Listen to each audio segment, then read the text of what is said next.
Hello प्यारे बच्चों, how are you. आज की ऑनलाइन क्लास में आप सभी का स्वागत है। इस वीडियो के अंतर्गत हम कक्षा 8वीं की गणित कार्य पुस्तिका के कार्यपत्रक संख्या 18 को हल करेंगे। इस कार्यपत्रक का कठिनाई स्तर है मध्यम और दक्षता है भिन्न को दशमलव संख्या एवं दशमलव संख्या को भिन्न के रूप में लिखने की समझ बना पाना। आप सभी विद्यार्थियों के लिए यह कार्यपत्रक बहुत ही काम का है, तो आप इस वीडियो को पूरा देखिएगा और इस कार्यपत्रक से संबंधित प्रश्नों का अच्छे से अभ्यास कर लीजिएगा। आइए स्टार्ट कर लेते हैं इस वीडियो को। आप सभी विद्यार्थी अपनी अपनी कार्यपुस्तिका का कार्यपत्रक नंबर 18 निकाल लें। अब हम इसका पहला प्रश्न कर रहे हैं। इसमें दिया हुआ है 0.1 को 1 का दसवां भाग कहा जाता है। 0. ये जो छोटा सा पॉइंट लगता है इसको बोलते हैं दशमलव। 0.1 को 1 का 10वां भाग कहा जाता है। तो बताइए निम्न को क्या कहेंगे। अब यहां पर देखिए 0.3 लिखा हुआ है, 0.3, तो इसको क्या बोलेंगे। ये देखिए आप यहां पर 1 का दशमलव, अगर यहां 3 लिखा हुआ है, यहां 1 लिखा हुआ है, 1 का 10वां भाग तो क्या होता है 0.1, तो 3 का 10वां भाग क्या होगा 0.3। तो यहां लिख दो 3 का 10वां भाग, 3 का 10वां भाग। 0.3 का मतलब क्या हुआ 3 का 10वां भाग। ऐसे ही इस प्रश्न में 0.9 इसमें आप देखिए 9 लिखा हुआ है, तो 9 का 10वां भाग हो जाएगा। ये 9 हिंदी में लिख देते हैं हम, 9 का 10वां भाग, 9 का 10वां भाग। इसी तरह से इसमें भी देखिए 0.10। अब यहां एक चीज आपको समझनी है, इसको आप ऐसे मत बना देना कि 10 का 10वां भाग।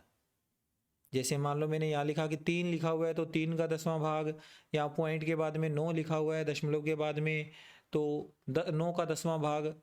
तो आप कहोगे कि सर यहाँ दशमलव के बाद में 10 लिखा हुआ है तो ये 10 का 10वां भाग हो जाएगा। नहीं बच्चों, दशमलव के बाद आगे यहाँ पर जो भी नंबर लिखा हुआ है उसमें अपने को केवल एक ही नंबर लेना है। ये 10वां भाग अगर हम निकाल रहे हैं तो केवल एक नंबर, 1 का 10वां भाग। ये आगे तो 0 है, 0 है, इसलिए हम इसको काउंट नहीं करेंगे। पॉइंट के बाद में एक अंक होना चाहिए। अगर 2 अंक हो जाते हैं तो वो 100वां भाग बन जाता है। जैसे मान लो पॉइंट के बाद में 1 के बाद में यहाँ आगे 7 आ जाता, 17 आ जाता, तो दशमलव के बाद में 2 अंक होने से फिर वह कौन सा भाग बन जाता है 100वां भाग। ठीक है, तो यहाँ 0.1 ही लिखा हुआ है एक्चुअल में, तो इसको हम लिखेंगे 1 का 10वां भाग। और अगर आप चाहो कि मेरे को तो यहाँ 10 ही लिखना है सर, तब आप क्या करोगे 10 का 100वां भाग लिखोगे, क्योंकि पॉइंट के बाद में दशमलव के बाद में 2 अंक आ गए। एक अंक होता है तो 10वां भाग होता है दशमलव के बाद, और दशमलव के बाद में 2 अंक आ जाते हैं तो वह 100वां भाग होता है। दशमलव के बाद में 3 अंक आ जाते हैं तो वह 1000वां भाग होता है। ठीक है, तो अब यहाँ पर हमें दशमलव के बाद में 2 अंक मिले, 1 और 0, तो इसको हम ऐसे लिख सकते हैं या करके, या 10 का 100वां भाग, 10 का 100वां भाग। आप चाहो तो ये लिख सकते हो, नहीं तो आप यही लिख लीजिए 1 का 10वां भाग। ठीक है, दूसरा प्रश्न, नीचे दी गई भिन्नों को दशमलव संख्या के रूप में लिखिए। इन भिन्नों को हमें दशमलव संख्या के रूप में निरूपित करना है, लिखना है। 15/10, 15 में 10 का भाग देना है। तो भाग देते टाइम ध्यान रखो कितने 0 इसमें लिखे हुए हैं, एक ही 0 लिखा हुआ है। तो आप ये जो 15 लिखा हुआ है ना, इस 15 में इस साइड से एक अंक छोड़कर दशमलव लगा दो, यहां पॉइंट लगा दो। यानी 15/10 का मतलब क्या होगा 1.5, यानी 1.5। ठीक है, और एक चीज़ का और ध्यान रखना है, इस जीरो को देखते टाइम आगे ये भी ध्यान रखना है कि 1 होना चाहिए। अगर यहाँ 2 आ जाए, 3 आ जाए, 5 आ जाए, तब आप ऐसा नहीं लिख पाओगे। यहाँ बटा में 10, बटा में 100, बटा में 1000, इस तरह का नंबर ही होना चाहिए। जैसे इस क्वेश्चन में देखो बटा में 100 है, तो ठीक है, कोई दिक्कत नहीं है, हम ये सवाल भी ऐसे ही कर लेंगे। यहाँ देखो 2 अंक लिखे हुए हैं पॉइंट, एक के बाद में जीरो के 2 अंक हैं, यानी कि 38 लिखने के बाद अब हमें इधर वाली साइड से 2 अंक छोड़ने हैं, फिर हम दशमलव का निशान लगाएंगे। तो हमने 8 को भी छोड़ दिया, 3 को भी छोड़ दिया, यहाँ पर हमारा एक दशमलव निशान लग जाएगा। और एक चीज़ और ध्यान रखनी है, दशमलव का चिन्ह लगाते टाइम अगर उसके आगे यहाँ पर कोई अंक न हो तो हम अपनी तरफ से एक जीरो लगा देते होते हैं, ये ध्यान रखिएगा, ठीक है। अगर हमारे पास दशमलव से पहले इधर वाली साइड कोई भी अंक ना दिखे तो एक जीरो लगा दीजिए। अब इस वाले सवाल में देखो नीचे 1 के साथ कितने जीरो लगे हुए हैं, 1 2 3, 3 बार जीरो लगा हुआ है। तो इन तीनों जीरोओं को अपने यहाँ पर देखेंगे, 1 2 3, 3 अंक छोड़कर पॉइंट लगाना है। तो पहले 115 लिख रहा हूँ मैं, ये 115, इधर वाली साइड से अंक छोड़ने हैं, पहला 5 भी छोड़ दिया, 1 भी छोड़ दिया, ये वाला 1 भी छोड़ दिया, यहाँ पर एक पॉइंट लग जाएगा। और पॉइंट से पहले, दशमलव से पहले अगर कोई अंक नहीं है तो एक जीरो लगता होता है। ये इसका आंसर हो गया, ठीक है। आगे चलते हैं। इसके बाद अगला प्रश्न नंबर इसका तीसरा, नीचे दी गई संख्या दशमलव संख्याओं को भिन्न रूप में लिखिए। तो ये जो हमने अभी क्वेश्चन नंबर इसका सेकंड किया है उसका उल्टा है, ये हमें इसका 0.6 दशमलव रूप दिया हुआ है, इसका भिन्न रूप बताना है। तो भिन्न रूप बताने के लिए हमें क्या करना होगा, 0.6 को तो लिखना है 6, और इसके बटा में क्या लगाना है, दशमलव के बाद में कितने अंक है, 1 अंक है, तो 1 जीरो लग जाएगी, तो 10 बन जाएगा ये, ठीक है। 6/10, पहले हमने ये पॉइंट यहाँ से हटा दिया, तो इसका मतलब क्या हो गया, 6 का मतलब 6 होता है, और पॉइंट के बाद में आगे कितने अंक हैं, अकेला अंक है, तो 10 लग जाएगा। ऐसे ही अगर ये पॉइंट यहाँ से हटा दें तो ये बन जाएगा 18.9 का 189, और बटा में क्या आएगा, पॉइंट के बाद में कितने अंक है, 1 अंक है, तो 0 और 1, 10 बन जाएगा ये, ठीक है। इसमें देखिए 0.57, तो पॉइंट हटाते ही ये 57 बन जाएगा, और 57 के बटा में पॉइंट के बाद में 2 अंक हैं तो 2 जीरो लगेंगे, और एक साथ में 1 लगा देना है, 57/100, ठीक है, नोट कर लो इसे। इसके बाद इसका अगला प्रश्न करते हैं बच्चों। हमें इसमें दिया हुआ है मिलान कीजिए, हमें मिलान करना है। इधर रुपए दे रखे हैं, रुपयों के आगे पैसे बनाए हुए हैं, और पैसों को ही आगे रुपयों में फिर से लिखा गया है। तो ज़्यादा इसमें मुश्किल कार्य नहीं है। आपको देखो यहाँ पर लिखा हुआ है 99/100, यानी कि रुपयों का 100वां हिस्सा क्या होता है, पैसे होते हैं। तो 99 पैसे हो गए, 99 पैसे, ठीक है। इसी को आगे 99 पैसे को हम 0.99 यानी कि इसका दशमलव रूप बना दिया। बटा में जब 100 होता है किसी संख्या के, तो बटा में 100 होने का मतलब होता है 2 अंक छोड़कर पॉइंट लगता है, तो यहाँ 2 अंक छोड़कर पॉइंट लगा हुआ है, ये तो मिलाया हुआ है। अब आगे वाले क्वेश्चन हम खुद करेंगे। पहला है इसमें 1/2 रुपये, 1/2 का मतलब होता है आधा रुपया, यानी कि 1 रुपये के 2 हिस्से करेंगे तो कितना आएगा, तो 50 पैसे आ जाएंगे भाई। तो इसको हम इस तरह से 50 पैसों के साथ मैच कर देंगे, और ये 50 पैसे कितने होते हैं, 0.50 रुपये, 0.50 रुपये, इसके साथ ये मैच हो जाएगा, ठीक है। अब अगला 1/10 रुपये, 1/10 रुपये, यानी कि हमें बताना है कितने पैसे बनेंगे। 1 रुपये का 10वां भाग, 1/10 का मतलब 1 रुपये का 10वां भाग, 1 रुपये के 10 हिस्से करते हैं तो 10 पैसे बनते हैं, तो ये इसके साथ 10 पैसों के साथ मैच हो जाएगा। और 10 पैसों को लिखा जाता है 0.10 रुपये, ये वाला है। अब आगे है 5/100 रुपये, बटा में 100 है, इसका मतलब ये 5 पैसे हो गए, 5 पैसे, ठीक है।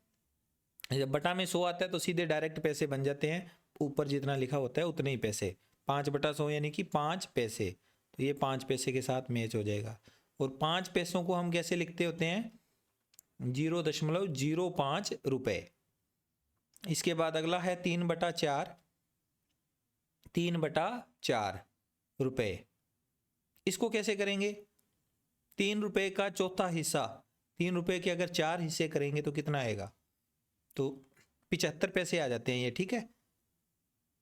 और 75 पैसों को लिखा जाता है 0.75 रुपये। और लास्ट बच गया 1/4 रुपये, 1 रुपये का चौथा हिस्सा 25 पैसे। वो इसी को अपने अगर लिखना चाहें तो 25 पैसे को लिखा जाता है 0.25 रुपये, ठीक है। नोट कर लो इसे। इसके बाद 5वां प्रश्न देखो बच्चों, क्या लिखा हुआ है? नीचे दिए गए दशमलव संख्याओं को मिश्रित भिन्न के रूप में लिखिए। मिश्रित भिन्न बनानी है इसकी, तो मिश्रित भिन्न कैसे बनेगी? आप देखो 5.3 लिखा हुआ है, तो मिश्रित भिन्न में हम क्या लिखते हैं? ये 5 तो हमारा पूर्ण भाग है और इस दशमलव में आगे 3 लिखा हुआ है, ये हमारा भिन्न का जो भाग है वो है। तो क्या बन जाएगा? ये 5 तो पूर्ण भाग है, तो 5 सही, और आगे दशमलव के बाद में 3 लिखा हुआ है, तो 3 बटा में क्या आएगा? दशमलव के बाद में अकेला अंक है, इसलिए बटा में 10 आ जाएगा।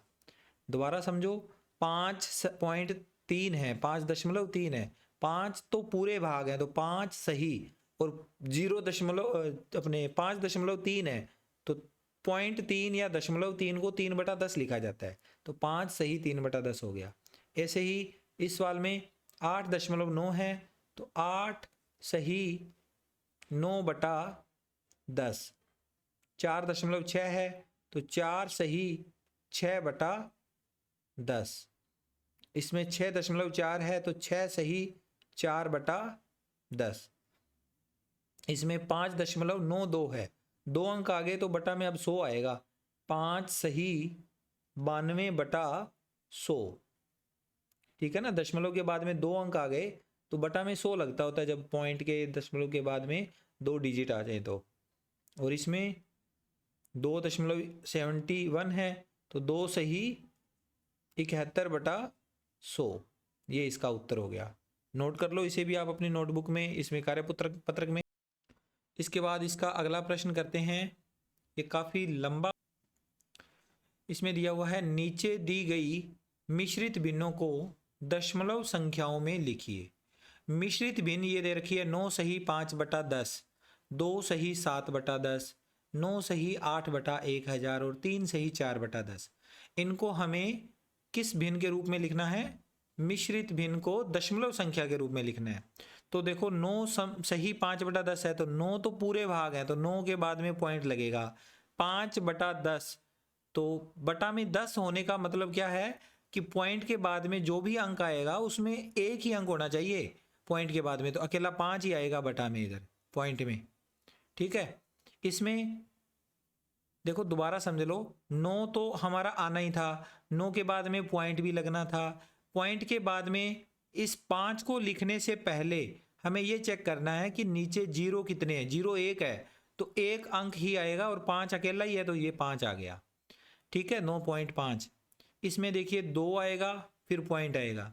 अब 7 को लिखने से पहले हमें ये चेक करना है, तो नीचे देखो 2 बार 0 है, 2 0 है, तो यानी 7 अकेला नहीं आ सकता, 2 अंक होने चाहिए, तो 7 से पहले मुझे एक 0 लगानी होगी यहाँ पर, तो 0.7 लिखना पड़ेगा इसे, ठीक है। 2.07 आया समझ में? देखो अगर अकेला 7 लिखता तो वो तो 2.7 बन जाता। 2.7 का मतलब क्या हुआ? 2 सही 7/10 हुआ, लेकिन हमारा 7/100 होने के कारण 7 अकेला नहीं आएगा, इसके आगे एक 0 लगाकर हमने 2 अंक पूरे करने हैं, क्योंकि 0 है इसमें 2 है। इसमें भी देखिए 9 पूर्ण भाग है, तो 9 दशमलव, अब आगे क्या आएगा? नीचे 0 कितनी है? 1 2 3, तो 8 अकेला है, 3 अंक होने चाहिए, तो इसके आगे 2 0 लगा दो, तो पहले 0 फिर 0 फिर 8, अब ये 3 अंक हो गए, तो 9.008। इस वाले में 3 सही 4/10, तो इसमें लिखेंगे हम 3, हमारे पास अंक दे रखा है 3, पूर्ण भाग है ये 3, और आगे दशमलव में 4 के बटा में आ जाएगा 10 है, तो एक ही अंक है 10 में 0, तो 3.4। इस क्वेश्चन को नोट कर लें। इसके बाद इसका आखिरी प्रश्न, प्रश्न नंबर 7, दशमलव संख्याओं का विस्तार रूप लिखिए। विस्तार रूप बताना है। ये एक संख्या है, दशमलव संख्या 831.7। तो इसमें हम अगर देखें, दशमलव के बाद इधर तो होता है इकाई, दहाई, सैकड़ा, और इधर क्या होता है इसके बाद दशमलव संख्या में ध्यान रखिए, दशमलव के बाद में इधर जो अंक आते हैं पॉइंट के बाद में, दशमलव के बाद में, उनको क्या बोलते हैं? दशांश बोलते हैं। इधर वाले अंकों को दशांश। दशांश के बाद में, उस दशांश के बाद में आता है शतांश। शतांश के बाद में आता है सहस्त्रांश। तो ये शब्द याद रखना, इसके हिसाब से हमें इसमें फिलअप करना होता है। तो इसमें ज़्यादा मुश्किल नहीं है, दशमलव के बाद में एक एक अंक ही दिया हुआ है तो कोई दिक्कत नहीं आएगी। इकाई अंक ये है, दहाई अंक 8, इकाई अंक 1, दहाई अंक 3 और सैकड़े वाला अंक 8 है। तो इसको यहाँ से फिलअप करेंगे, 8, दहाई 3, इकाई 1 और दशांश कितना है? 7 दशांश। इसको पढ़ने का तरीका भी होता है। संख्या को पढ़ेंगे कैसे? 7 दशांश 1 इकाई, 3 दहाई, 8 सैकड़े। इधर से पढ़ेंगे तो 8 सैकड़ा, 3 दहाई, 1 इकाई और 7 दशांश। इस वाली संख्या में देखो इकाई, दहाई, सैकड़ा और इधर वाला ये अंक दशांश का है। तो दशांश तो है 2 और दशमलव के बाद में आगे पहला जो अंक आया है इधर, तो ये है इकाई वाला अंक 3, फिर दहाई का अंक 8 और सैकड़े वाला 9। 9 सैकड़ा, 8 दहाई, 3 इकाई और 2 दशांश। इस वाले प्रश्न में भी देखो 3 तो है दशांश, 3 दशांश और 1 इसमें इकाई है, 7 दहाइयाँ, 6 सैकड़े। तो इस तरह से ये हमारा प्रश्न नंबर 7 यहाँ पर पूरा हुआ। आई होप आपको ये सारे प्रश्न अच्छे से समझ में आए हैं। अगर आपको फिर भी कोई डाउट है तो आप मुझे स्क्रीन पर दिखाई दे रहे व्हाट्सएप नंबर पे मैसेज कर सकते हैं, मैं आपको उसका सल्यूशन अलग से बता सकता हूँ। तो आप इस बात का ध्यान रखिएगा। मैं मिलता हूँ आपसे नेक्स्ट वीडियो में नए कार्यपत्रक के साथ। Take care, bye bye.